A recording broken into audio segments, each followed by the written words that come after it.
Hey friends, it's your pal Mike Shea from Sly Flourish here with another episode of Sly Flourish's Lazy GM Prep.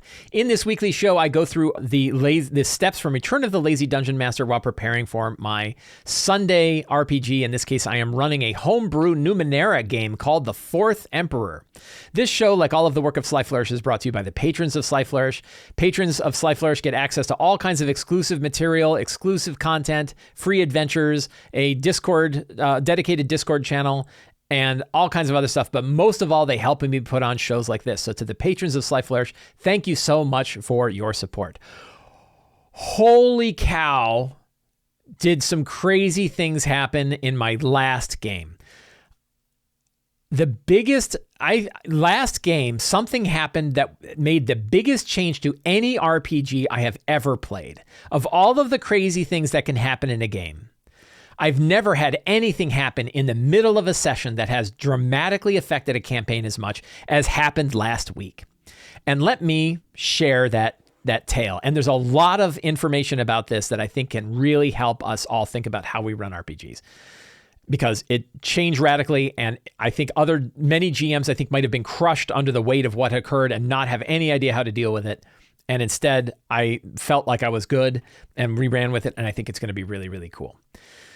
So last week, the characters were in the Vault of Takrin. The Vault of Takrin is like this crazy ancient vault where a very powerful being known as Takrin, who's kind of like a Numenera version of a lich, had his psychosis like flying, or his psycho having his personality floating through virtual worlds.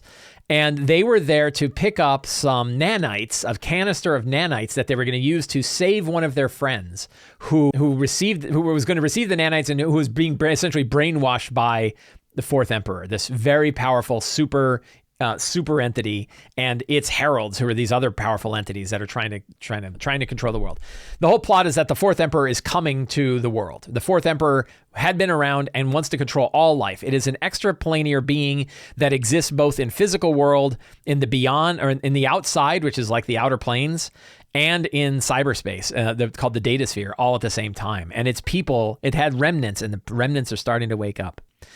And they learned, so the characters, while they're going through the vault, learned a lot of things. They learned about the Hex. They learned about a group that actually got rid of another super powerful entity that essentially wiped out the Fourth Empire with pure chaos. That while the Fourth Emperor was controlling life down to the cellular level, the Hex basically did a full refresh. And they learned that the Hex was actually remnants of what the Fourth Empire had been doing. Right? And that the Hex is still around somewhere. There are vaults that contain the Hex. So that was like a big deal. So then they're wandering around the vault, and they knew that there was this powerful creature they were going to have to face known as the Dissector. And the Dissector was going to, it rips any ciphers or any kind of electrical components, any kind of non-organic pieces out of organic things, throws the organic stuff away and keeps the electrical stuff, which means it's going to take like people and rip them apart. It will also do it, even if you don't have anything in you, it will probably still rip you apart looking for it. So it's a bad thing. It's a great, big, powerful creature. So the characters knew that they had to go through the vault, and they knew they were going to have to face this thing. They're trying to figure out where it is. I rolled randomly to determine where it is. They went into this old broken down laboratory, and there it is, and it's fighting them. Now, one of the players had picked up a cipher from an earlier thing that they had destroyed called the Mystery Box. And the Mystery Box really says, like, you don't know what's in it or what it does. It's this object. And in this case, it was actually a biological object. It was formed from another creature. This was a random roll on the cipher table. So the odds of them getting the Mystery Box was 1 in 200. Right? Because there's two different cipher tables, 100 lists each. This is from the Arthur C. Clarke book from Numenera. So 1 in 200 chance of getting this box. And he got the box. The box has, I think, 1 in 20 different things that it could do when you crush it, right? Somewhere in there. I think it was another D100 list, but it wasn't a full D100. So then they're fighting this thing, and he says, I'm pulling out that box, and I'm using it. And he crushes it, right? And I'm like, okay, let's roll. And I roll on it, and I look down, and I'm like, oh my God. And he's like, what? And I'm like, hang on a sec. I got to think about this. And I'm like, and they're like, ooh, what happened? And I'm like, so good news is you look up and there's no disintegrator. There's no dissector there anymore. And they're like, great. And I said, and you remember those like organic creatures that it was carrying in and threw in the pile. There was these bodies of these other creatures that it had just recently fought and killed, and it just tossed the bodies to the side. I'm like, yeah, like those have decayed to the points where they're just bones. And they're like, really? And they look around and they're like, oh my God. And I'm like, and then they see they had picked up this mechanical skull, this chrome skull. And the skull is like a giant walkie-talkie that can talk to the crazy lich dude, right? And he's like, and we realized like they had dropped the skull before they had used the thing, right? And then they went, and one of them was like, how long has it been since we were, and it said, where the hell have you been? And they're like, how long has it been? And they said, 14 months.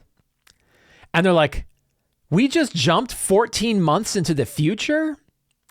And it's like, yeah, and things have changed, right? And they're like, oh my God. And I said, let's take a break right there, right? It was right at the halfway mark of the game. And I'm like, let's take a break. And I go upstairs, my wife is upstairs, and I'm like, they just jumped 14 months in the future of the campaign. 14 months.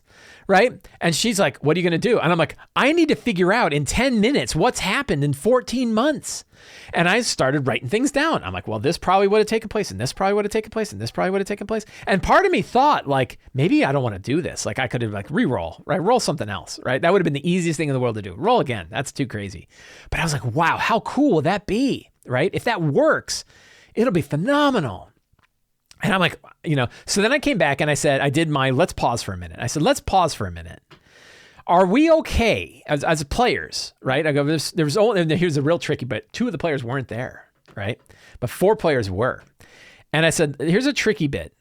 Are we, as players, are we good with the plot jumping 14 months? I said, it won't end the campaign. It's not going to make the whole game suck, right? Like, it's just going to be different. Recognizing that the story is going to take this massive turn. Are we all good with that having happened? And they're like, yeah, sure. If you can do it, we can do it. And I'm like, okay, game on, right? And I jumped 14 months in the future, and I sat down and I wrote a list of the things that I thought would take place. I had to come up with this really quickly. Right. And I wrote this list, but actually I have a better list because I wrote one a little bit later because I had to explain it to the other players who weren't there. So right then during that session, and then slightly afterwards when I was writing up the email to the other players to explain what was going on, particularly because I think the other 2 players said we were not there, which meant 2 of the characters have spent 14 months doing things, while the other 4 characters jumped like it was a second, right? And that is freaking awesome, right? It is really, really cool, but it's going to be hard. It's going to be a little hard for the players, certainly, and it's hard for me. But so I kind of sat down and said, what are the things that happened over 14 months? And I said, so one of the things they were doing is they knew that these skybreakers were just starting up. These are these huge machines that are changing the atmosphere into methane because that's what the 4th Emperor likes. And they've now been running for 14 months, which means when the characters came out and sniffed the air, they could smell methane in the air. It had changed enough of the atmosphere already that now the atmosphere is beginning to change, right? People aren't feeling real great, but they're getting used to it, but it's not great. And eventually many of the people will die off because they can't survive breathing methane. So the skybreakers are now up and running and have changed the atmosphere enough that the whole planet's atmosphere smells a little bit like methane because it's changed enough. The heralds are settled across the whole steadfast. All of the governments that used to exist there, including the Queen, are gone. The civic centers for the cities, including Bodrov, were destroyed by satellite-firing missiles. They are smoking ruins. The Queen is dead, right? The Queen that ran the whole area, she's gone. The voice of the 4th appeared. This is a human being named Kavex. Kavex sends his holographic projection of himself to say, hey, everybody, I'm like you, and trust me, it's going to be great working for the 4th Emperor. It's going to be great. Terrence, their patron, is dead, right? Was disintegrated by an Orgolian. And his last words when he turned to one of the other characters was don't worry. And then he was disintegrated, right? McKenna, the Angulan knight, who's been this real hardcore knight, she died. She fought and killed 6 Orgolian soldiers. Orgolian soldiers like the foot soldiers of the 4th Emperor. She killed 6 of them before they killed her. Right, in a big battle, and then she died. Maeve, who is the mother of one of the characters and is the head of the Aeon priests, she ended up releasing the 2 people that were servants of the 4th Emperor and agreed to work with the 4th Emperor through them rather than risk the destruction of the rest of the city and its people. She's trying to figure out how to help people survive, right? But it's like an occupation, right? Faradon, the one that they had sent its transmission and has been repairing the temple. It spent 14 months refixing up the temple. Probably hasn't succeeded yet, mostly because it doesn't have the nanites to do so. And no one, in the 14 months, no one has discovered the secret Virtus that the characters have beneath Bodrov. It's hidden away. And no one seems to care about their clubhouse. Like, one thing about the beings of the Fourth Emperor is that the Fourth Emperor is so arrogant, it doesn't really pay attention to small things. It doesn't pay attention to 6 people. It's paying attention to millions of people. So 6 people, that whether they have a base or not, they have not had their attention. The attention of the Fourth Empire is not so great that it's called there. So holy cow, right? Like a 14-month jump in a campaign. So I want to get to like where I think the style of I'm pitching the style of the lazy DM. I'm probably giving it more credit than it probably deserves. But I have to give a lot of credit to the style that I've run games to be able to do this sort of thing. And the thing that has had the biggest effect is running an organic campaign. By focusing on things like, who are the main villains? What are they trying to accomplish? What steps are they trying to do to accomplish them? By thinking about the story as an organic thing and not building a campaign that was built around what the characters are going to do, right? I never really thought much about the characters are going to do this, then they're going to do this, then they're going to do this. It meant that when all of a sudden the clock on the campaign shifted 14 months, all I had to do was progress those steps. All I had to do was say, they were going to do this, now they've done this. They were going to do this, now they've done this. And when you build situations, when you think about things in the world and you build situations, so example was, I really expected the characters were going to go to this town called Scarlet Watch, and I was going to run like a 7 Samurai adventure there.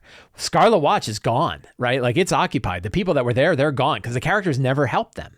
Right. And since the characters never helped them, that place is now occupied. Right. It is an occupied town. There's probably still people from Scarlet Watch who live there, but like all of the people who are nano approved, they disappeared. And maybe that can still be, maybe today that'll be a thing they can do. Right. But I think jumping that whole period of time is really good. So yeah, Boy Jagan says, did you have fronts established? I did. I mostly had one big front, but I've had like other side things too. And all I had to do was turn those events forward and the whole storyline fell in. So by keeping my head around that, I think it really helped me make that 14-month jump and not get crushed under the idea of what the hell am I going to do now, right? Which is very easy to do. And to me, it's a design idea of like, what is a robust camp? What is a robust isn't the word I want. The opposite of fragile, a resilient. What is a resilient campaign compared to a fragile campaign, right? And you can look at it and say, like, if something major happens, will the campaign still work? And an example of a fragile kind of mini campaign would be like a mystery. Oh, my campaign depends upon the fact that this one guy remains a mystery to the characters, that they don't know that this dude that they know is actually the main bad guy or is an agent of the main bad guy. If your campaign is dependent upon that and the characters figure it out, you're in trouble. And the example of a robust, or I keep saying robust, another example of a resilient campaign I ran was a Ghost of Saltmarsh, which had a lot of mystery in it, right? And it had this secret organization, the Scarlet, what are they called? I keep wanting to say Scarlet Watch, but it's not Scarlet Watch. I have another Scarlet group. Right? Somebody remind me what the Scarlet Group is. So there's this group of villains that were operating in the background, right? But one of the players, the Scarlet Brotherhood. So the Scarlet Brotherhood is operating in the background, and they had all these like spies everywhere and secret things. And some of them the characters knew about, some of them they were worried, like, is that person? And then the characters allied with a vampire. And the vampire said, hey, I charmed like 3 people, and they told me the entire network of Scarlet Brotherhood people here. Right? Because like all I did was charm them and say, hey, who you work for? Oh, I work for this guy. And then he brought one in. He's like, hey, you're a secret member of the Scarlet Brotherhood, right? He said he brought in an NPC the characters knew. And he said like, who are you? And she's like, oh, my name's Ogrov. I'm a dwarf that works for the dwarven group. And she goes, who are you really? She goes, oh, well, actually, my name is so-and-so, and I'm a member of the Scarlet Brotherhood. And the vampire smiles at the characters. It says, who do you work for? And he goes, oh, I actually, the head guy is named so-and-so, and he operates in this place. He's actually the butler of one of the other dudes. And then he smiles at the characters again. And they're like, oh my God. Like within like 3 seconds, he dismantled the entire Scarlet Brotherhood network. The game was great, right? And the campaign rolled on. They knew who they were. So if the whole campaign would have been crushed by the idea that the great mystery was resolved in 30 seconds, that's not a resilient campaign. If the campaign can turn into something really interesting and fun anyway, That is a resilient campaign. So this is, it's like, is your campaign fragile or is your campaign resilient? And examples are, if certain people are discovered or are killed early, can the campaign go on, right? If the time changes, if you jumped a year in the future, like 14 months in the future, it's pretty random because it was like a one in, I don't know what, like one in a, almost like a 1 in 1,000 chance of this, or 1 in 2,000 chance of this happening, right? Can it keep moving forward, right? Could your campaign survive a 14-month jump? And that's not the perfect identifier of like whether or not you have a resilient campaign or whether you have a fragile campaign, but it's something to think about. And like, I wasn't expecting this to happen, and it happened, and yet here we are. So I thought that was really fascinating. It really, I mean, it's like I said, I've never had a campaign have something like this happen. You can tell how excited I am about this, right? And I'm not scared. I think it's going to be great. There's a lot of things we got to figure out, right? A lot of stuff to do, but it's all going to be good. So let's set up our campaign because I got to run a session today. All this is great, but I've got to run a session today. 10 April 2022, Sunday, Numenera. So let's take a look at our characters today because things have changed, and I've talked to some players about their changes. So the 4 characters who made the jump were Baiko, Jad, Juniper, and Samji. All of them made the leap, right? Nakia and Cecilia did not make the jump. They both have been around for 14 months doing stuff. So a big question is like, what have they been doing for 14 months? Now, a really interesting thing about Cecilia is Cecilia's origin, her species, I guess it's a species because she's kind of like she's like a bee person. Her whole species is like, I only had 16 months to live anyway. I was going to transform into something else after 16 months. And now that's going to happen in a month or 2 months, right? 15 months, I think she said. So she's like, I think I'm going to be dead in a month. And I think that's like the natural progression in my character. And I was like, wow, like you don't want to spend a lot of time traveling, right? So, but I think she really jumped on that idea. Like I think, and I don't, I mean, we've only chatted over Discord. I am pretty sure she's okay with it. I think so. Right. But that idea, like, I think my character is going to be dying soon. And I'm like, oh, wow, that is crazy. Right. So that's Cecilia. Baiko, Intuitive Jack who rides the lightning, is played by Pat. Jad the Shade, the meddlesome Jack who exists partially at phase. Meddlesome is right because he was the one that activated the thing that jumped 14 months. We have, Cecilia mentioned, we have Juniper, the cheerful nano who possesses a shard of the sun. She's a fantastic character. Nakia, Benefit Jack who acts without consequences. He's been around, but what's he been doing? And then we have Samji 1138, who is a protective glaive who fuses flesh and steel, played by Jay. Yeah, so the strong start is 14 months later, right? And I don't know, do I have a particular event? A particular event that occurs? Probably, I think the arrival and message of the voice. What's he called? By the way, if you're wondering what software I am using to do my campaign planning, I am using Notion. I have been using Notion to do campaign planning for like 18 months, almost 2 years now. I love it. If you want to learn more, there are links in the show notes below. If you are on Twitch, I will post a link right now. Or can somebody post a link to somebody please post a link to the Notion stuff. And if anybody is asking during the show, let them know. You can type ! Notion, and it will let them know what we're doing. So he is known as the Speaker of the Fourth. The message of Kavak's the Speaker of the Fourth. And what is the main points of his message? I've been promoting the same messages, and they're getting kind of stale, which is some of you are going to be able to serve. So I think the Heretic Queen is dead. Is one message. The Heretic Queen is dead. Our heralds now control the land you once called the Steadfast, and will soon control the Beyond. You may have been having headaches. These are normal.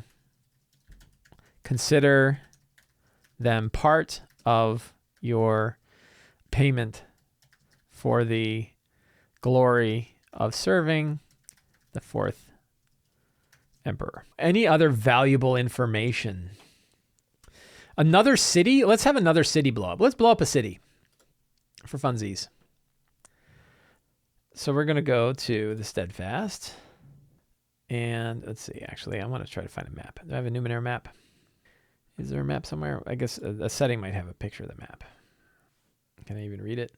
So where is Bodrov? Maybe he shows, right? I think he's going to show. So the city that the queen resides in. So there's Bodrov. But the main city is Charmand, right? I think he's going to blow up Charmand.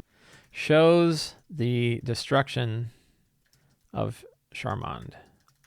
I think that'll be cool.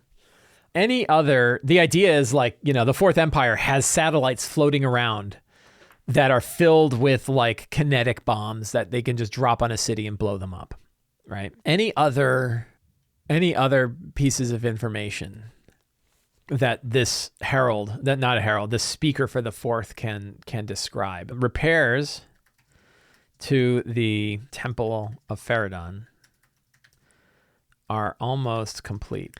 Our sisters, not Maeve, but Kimley, and the other sister, new one, Sanad, oversee the operation.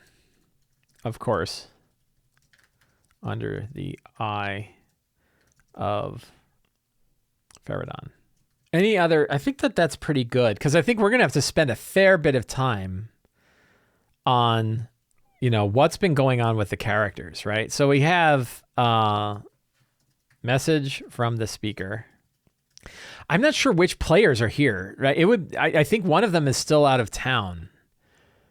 So I don't know that we're going to be able to get a lot from it's possible both of them are, because both of the people that were out last week, they might both be out this week too. I'm not sure.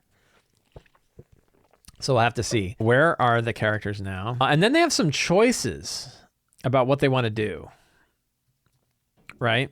And one is log in to the local datasphere. And then they'll see that Terrence is alive in the datasphere. He found a way to transfer a full neural copy of his brain into the datasphere, and he still exists in there. And he's sort of locked locally, right? He's sort of tied locally. He can't sort of travel anywhere. I think that would work. They still have.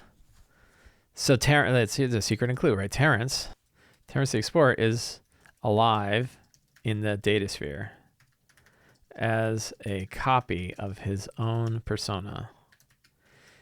He is, unfortunately, locked to the datasphere in his office. Kimley and Sanad have returned to the Temple of Faradon to complete its repair under the eye of the Herald. The town of Scarlet Watch has been overtaken by Araglian soldiers.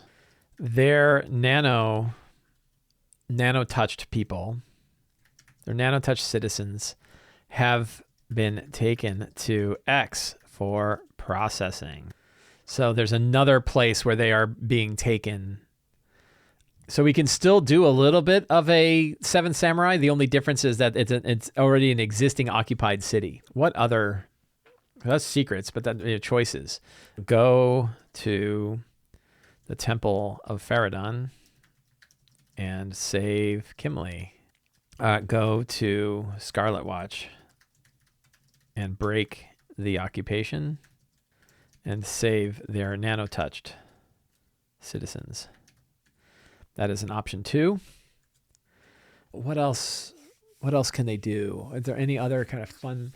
I don't need to have 3 options. I think this is fine. They think just having these 2, life's hard, man. Like I just had a campaign jump 14 months. I don't need 3 solutions. 2 will work.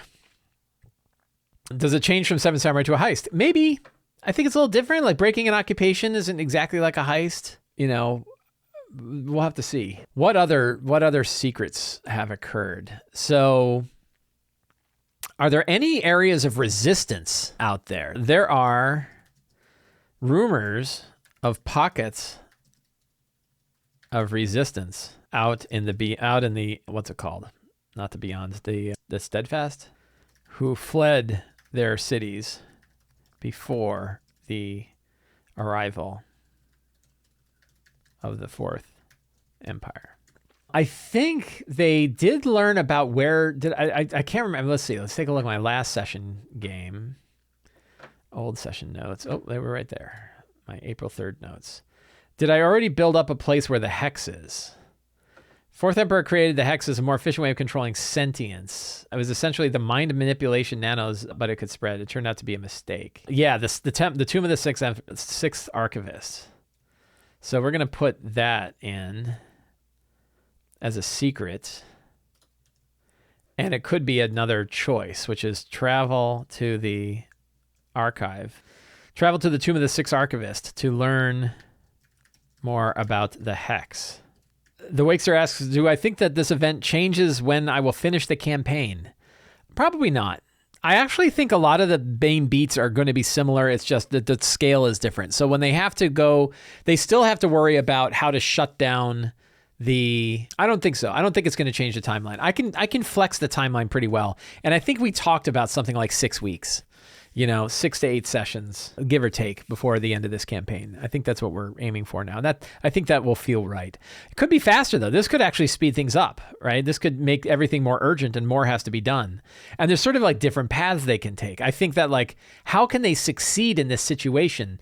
There's 2 paths that I see. And one is figuring out how to hack all of this stuff inside the data sphere is one way. Can they get control over elements of the Fourth Empire's datasphere holdings? And then you can shut down, you don't have to shut down one skybreaker. You can shut all the skybreakers down if you can get control to their network, right? Same way with can you destroy the temples or control the heralds, right? You can control the heralds if you can get access to their data network. So that's one way. The other way, though, is they can get control of the satellites that are up above. And now they'll have hey, we've got a couple hundred satellites that are each armed with 50 tactical nuclear warheads. So we can just pinpoint where we want to send these. And we find out where the Oragulans are getting made. We blow it up, or we blow up the skybreakers, right? They can get control of these things that give them this huge edge. The other one is the hex, that there's this whole sort of antivirus virus that can wreck, because it did, right? It destroyed the Fourth Emperor the first time, so they could release it and destroy it again. But would that end up destroying all life on the planet too? How can they change that, right? So I think that there's multiple sort of end game opportunities, and I'll kind of see which ones we go with, and things will flow. We'll see how that plays out. But yeah, I think 6 to 8 weeks is probably about right. And then I want to get back to some normal D&D like Scarlet Citadel or Empire of the Ghouls. I think I want to run one of those too. I think I'm excited to run one of those 2 campaigns next. So those are pretty good for the choices, right? I think I'm gonna leave that. So I've got a good strong start. I've reviewed the characters. I can check that box. Boop. I got scenes, secrets and clues. What other secrets do we have? Terrence. So I have Terrence is alive, right? Terrence is alive in the data sphere. It's a copy of his own persona. So I got that. Any other? The data sphere of the Fourth Emperor is controlled by its own. Is layered, right? One cannot simply shut down the skybreakers if they connect.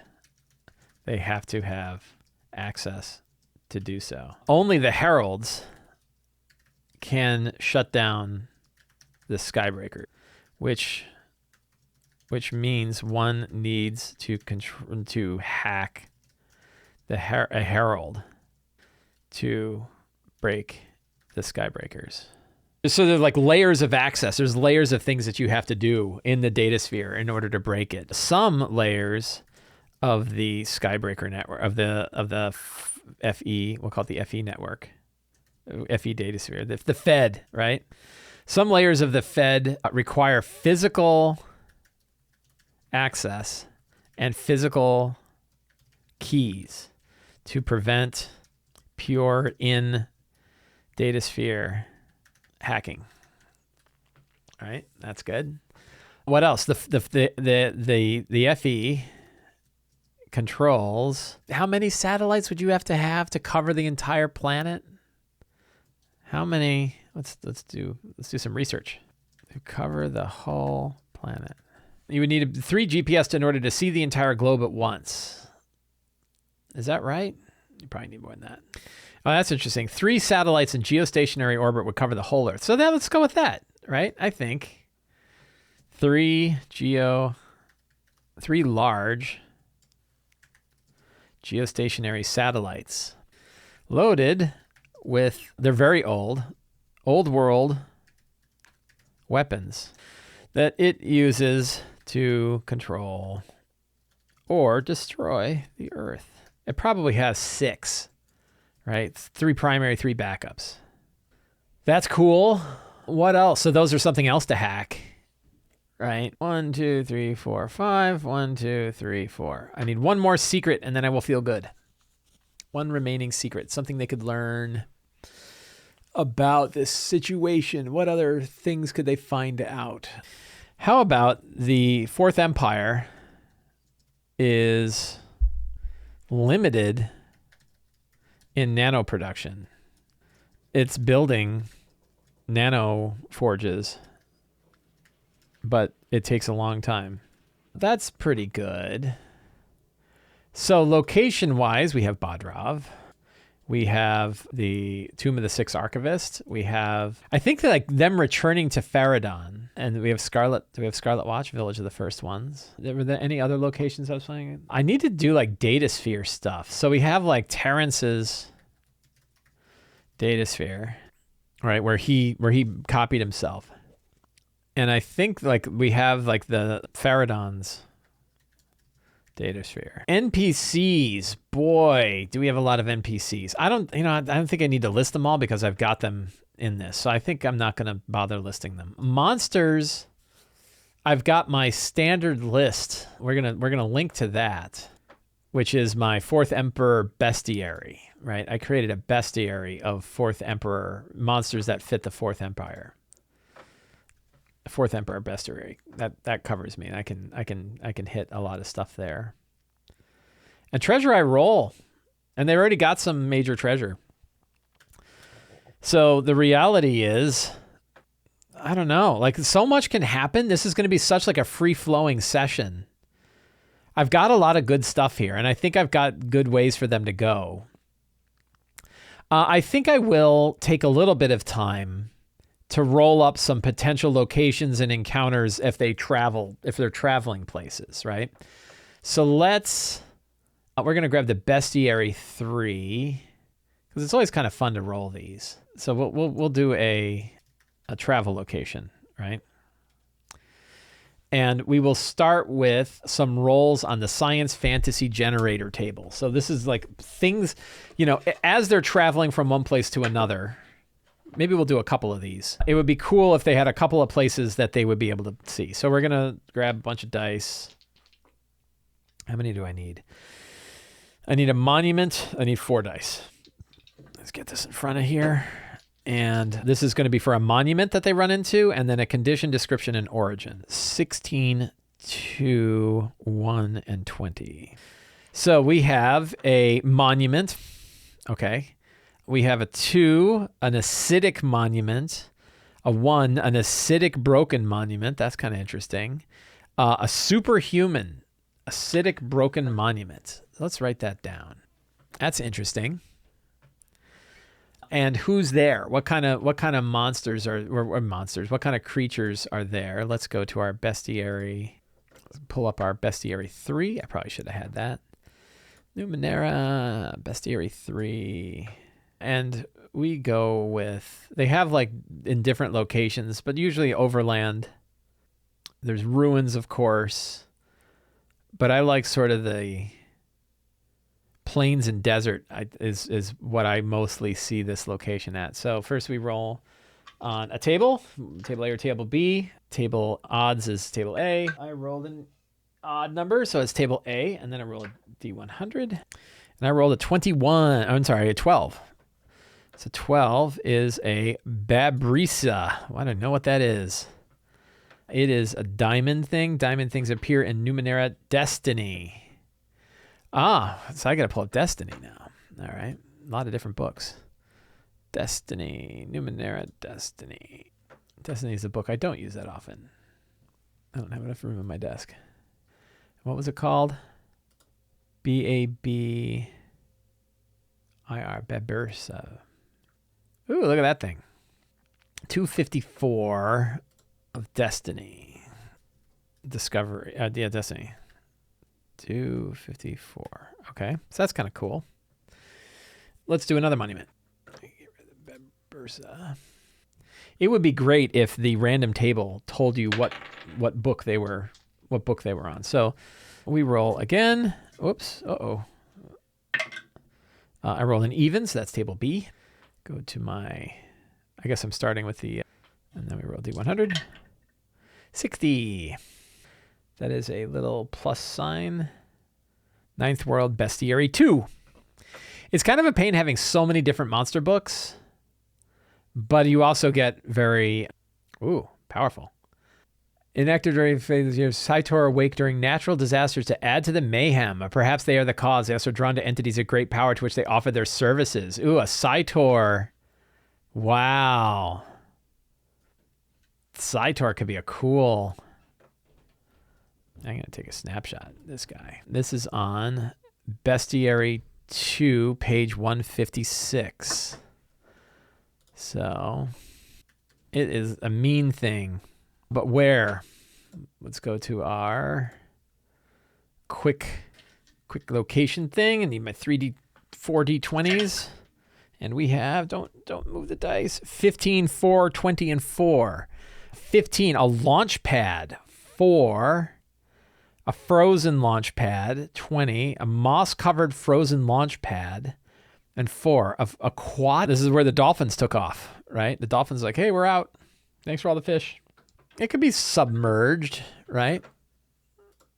So we have a moss-covered aquatic launch pad. And what was the first one? I lost track of what one of the ones. Frozen, right? Yeah, so it's like an underwater launch pad. Or yeah. Where they run into a Sator being. The Sator looks really cool. This could be like a whole theme. Inactive during rest phases that can last for years at a time. Saitors awake during natural disasters to add to the mayhem, or perhaps they are the cause. Also drawn to entities of great power to which they offer their services. Saitors seem made for war. Luckily, they are rare and few. They stand 15 feet and are oddly proportioned humanoids permanently bonded to a metallic suit studded with various curious devices. So I think that, yeah, a group of 3 of them would be tough. In combat, they animate tendrils that lash out nearby foes. I like the Sator a lot. I think that would be a cool monster. So we will keep that on hand. So I've got a couple like location encounters, right? Why would a Sator, so I like the idea that the Saitors came out and now support the Fourth Empire, right? Why would they come after the characters necessarily? Would they bother? Like I still go with the idea that like the Fourth Emperor doesn't even care about the characters yet. They haven't done anything for the characters to care about.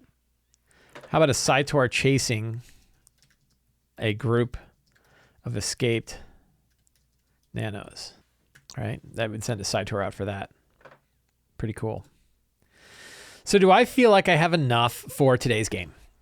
Yeah, it's crazy. It's going to be fun. It's just fun to riff with the players and think about this stuff, you know? I think that could be really cool. So I think I've got plans for where they could go. Do I have a map for like the village yet? I have a picture. I should go get a map of Scarlet Watch. So let's go to Dyson. Go to Dyson's maps. Dyson is the best. Thank you, Dyson, for all that you do for our hobby. Oh no, Dyson, your map. Oh, there it is. Too many maps. And we go down and we're looking for, I think I could actually categorize by types. Cities and towns. It could be just a small town like that. I don't think it's walled. This one's pretty good. Let's take a look at that. Oh, it's fortified. Yeah, we don't need a fortified town. Apple Tree Pond. That's pretty good. I think that'll do. So we will open the image in a new tab. We will copy that. That looks like an old map, but it serves. And we paste it into here and we say embed the image. But I think that there's a location under. So we need two locations tied to, this is probably something worth spending a little time on. Where did the Orgolians take the nanos that they took from this town to turn them into walkers of beyond? The town is being attacked soon. No, is occupied by Orgolians. That changed because 14 months have passed. So I think there's a hidden place under the town, probably. Right? Let's go back to. This looks pretty cool. Stepping Lake Cave, right? Oh, I used this for another adventure before. Yeah, I think under the lake, right? There's like a secret set of caves and stuff that go underneath the lake. And there's actually old ruins under there. Ruins under the lake. Embed. And that's where some, like the characters could like help people. Maybe there's people that have escaped and are under there.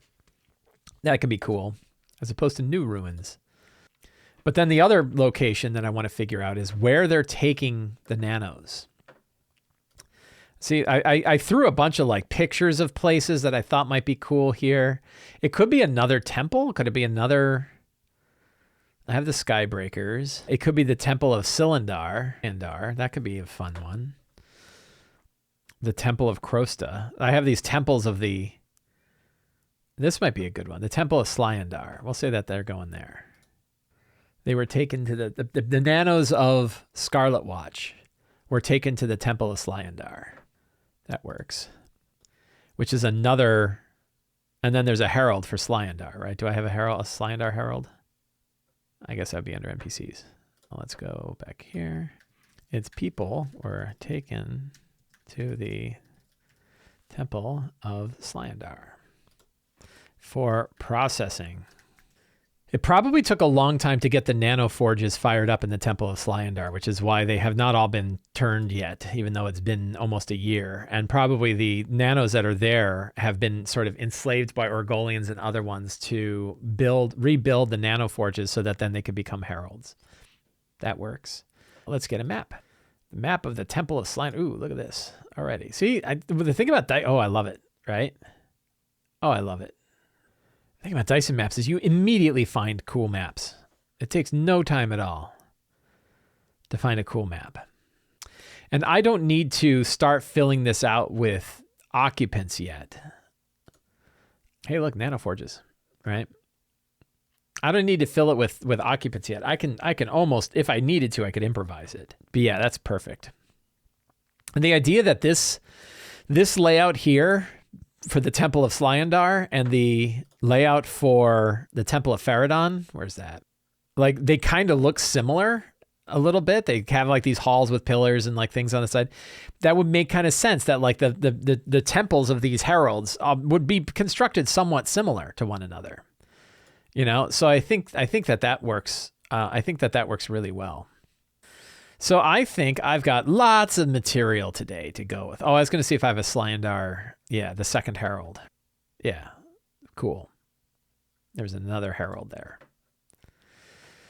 That's probably a secret worth dropping in, is like the heralds think of sentience as little more than collections of biological matter.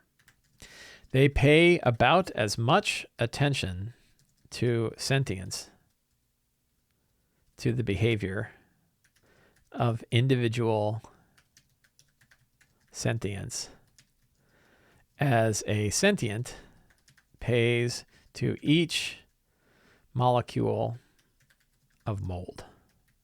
Only worth paying attention when a lot of it goes a way you don't want it to go. Right? So the sentients are, or the heralds are really like super consciousnesses way higher than sentience. And they don't really think about sentience. And like, they're like, they're just they're just like mold growing. And like, if the mold goes out of hand, you spray it with some stuff, right? You spray it and then the mold dies. They don't think about like, oh, that one rebellious molecule of mold is going to cause all this problems. They're like, mold can't do that, right? So I think that they're not thinking about the power of the individual. And so it means you can do a lot before one of the heralds, you can do a lot before a herald pays attention to you. Pretty good. So I got lots of stuff. Anyway, it's just such a fascinating way for this story to go. It's really exciting. And, I'm really happy with this. I hope the players really dig it. I hope that things don't go badly. I think we'll be okay. And I've got a fair bit of material for today's game. Treasure, I like just rolling on the cipher tables. That I don't really need to spell out a lot of treasure. I did give some good permanent treasure to players. So yeah, so I've got a lot going on here.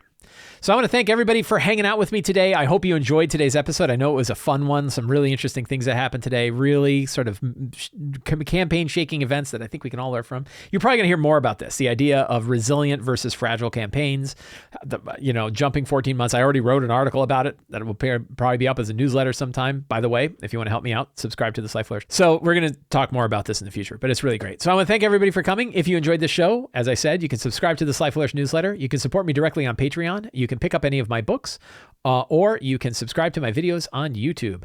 Thank you all very much. Have a great day, and get out there and play a RPG. Bye, everybody.